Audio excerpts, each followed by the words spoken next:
ऐसा ब्रांड है जिसके नाम पर सारी चीजें बिक जाती हैं। फिर चाहे धर्म कोई सा भी हो, उसका बिजनेस करने वाले धर्म के नाम का चूरन चटाकर कुछ भी करवा सकते हैं।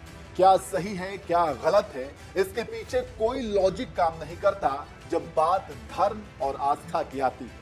कुल मिलाकर कह सकते हैं कि आस्था और लॉजिक का दूर दूर से कोई कनेक्शन नहीं होता।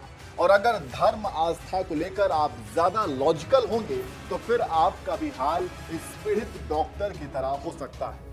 आप अपनी स्क्रीन पर जिस शख्स को देख रहे हैं, ये पेशे से डॉक्टर है। इनकी गलती ये है कि इन्होंने धर्म और आस्था में लॉजिक ढूंढने की कोशिश की और करौली धाम के बाबा संतोष सिंह भदौरिया से चमत्कार करने के लिए चुनौती दी। डॉक्टर साहब का बस इतना ही कहना था कि फिर क्या। डॉक्टर साहब की धर्म के ठेकेदारों की तरफ से इतनी खातिरदारी की गई तो उसका नतीजा आपके सामने।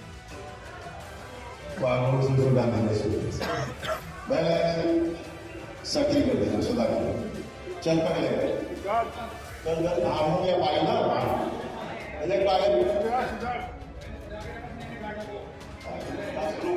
अभी तुम्हारी बजाय निकालो,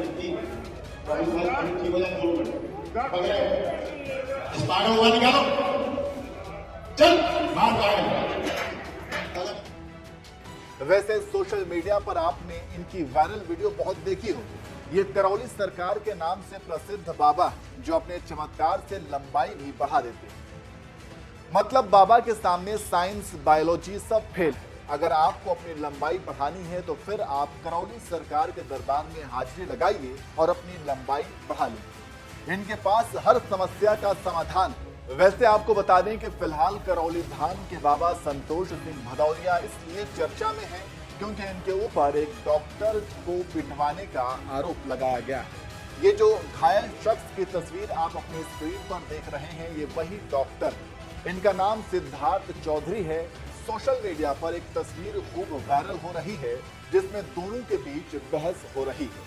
डॉक्टर बाबा से चमत्कार करने के लिए कह रहा है, जिसके बाद बाबा को गुस्सा आ गया और आरोप है कि इसी के बाद बाबा ने अपने बाउंसरों से डॉक्टर की पिटाई करवा दी। वहीं ये मामला पुलिस थाने तक पहुंचा और जब इस मामले ने तूल पकड़ना शुरू किया तो पुलिस ने बाबा के खिलाफ जांच पड़ताल शुरू की। और जैसे ही जांच पड़ताल शुरू हुई तो फिर करौली बाबा की पूरी क्राइम कुंडली ही सामने आ गई। करौली बाबा संतोष सिंह भदौरिया के आपराधिक इतिहास की फहरिस्त काफी लंबी है। इनके खिलाफ 1992 से 95 के बीच हत्या के साथ साथ कई आपराधिक मामले दर्ज हैं। 14 अगस्त 1994 को करौली सरकार पर रासुका के तहत भी कार्रवाई की जा चुकी है।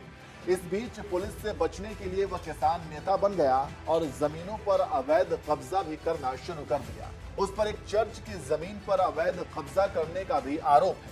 चलिए अब करौली सरकार के आपराधिक मामले को थोड़ी तफसील से बता देते हैं। दरअसल 1992 में फजलगंज थाना क्षेत्र में शास्त्री नगर निवासी अयोध्या प्रसाद की गोली मारकर हत्या कर दी गई।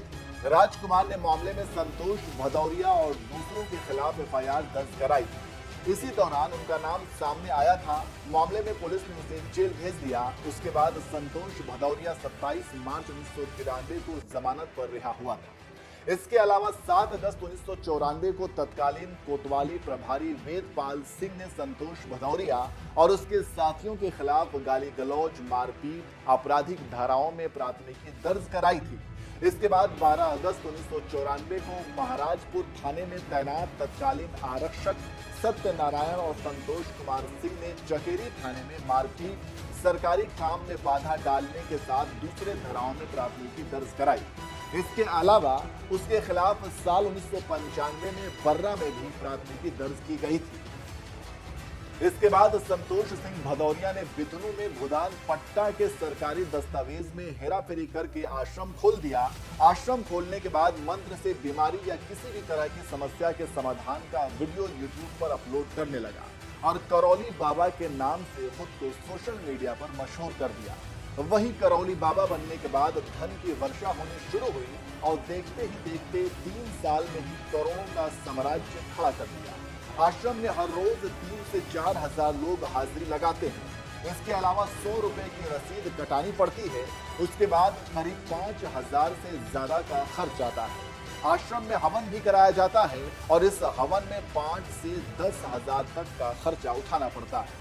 तो ये है संतोष भदौरिया उर्फ करौली बाबा का पूरा कच्चा चिट्ठा, जिनके ऊपर पहले से ही बहुत सारे आपराधिक मामले दर्ज हैं।